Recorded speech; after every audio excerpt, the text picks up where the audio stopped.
want to ask you about what's going on in the Caribbean, Senator Rand Paul, and specifically when it comes to Venezuela. And you've been outspoken about this. You commented around fears of extrajudicial killings following the first boat. We've now had 4.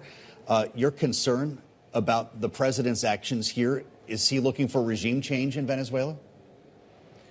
You know, I don't know, but we did discover today that the Coast Guard, when they interdict boats, it's a common thing off the coast of Miami and California. Yeah. About 25% of the time, the boat that they board doesn't have drugs on it. So they have made an error, but they don't kill them. But we've blown up 4 boats now, and if the percentages hold true, did one of those 4 boats not have drug dealers on it? If they all had drug dealers on it, you know, the first 11 they killed, what were their names? What was the evidence linking them to being part of a gang? So I think there's a lot of unknowns here, and I don't think you can have a universal Coast Guard policy of just blowing up boats before they're interdicted. There's, you know, decades-long history of how we board boats. We say, halt, stop, we will board your boat. If they don't halt and stop, there's an escalation of use of force.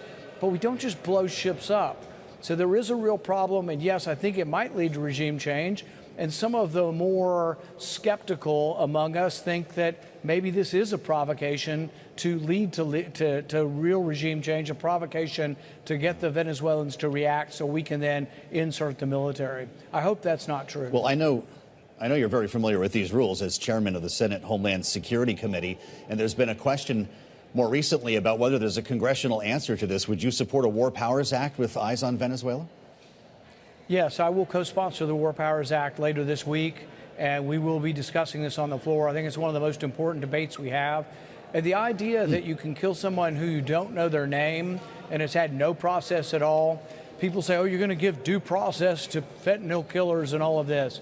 Even in our country, 20,000 people commit murders, and as angry as we are, if it were my family, I would, want to shoot them. But we still have trials because occasionally the accused is found innocent and not guilty. Occasionally we make mistakes, but we can't have a policy where we just blow up ships where we don't even know the people's names. It can't be the policy for drug interdiction, either in the country or outside the country. So I will support a war resolution to say the government shouldn't be doing this. Well, that's news, Senator, and really interesting that you're going to put your name on this. Do you have other Republicans who will support that legislation? There will be people quietly who will say it's the right thing to do and will respect me for doing the right thing. I think most will be afraid of the response from the White House.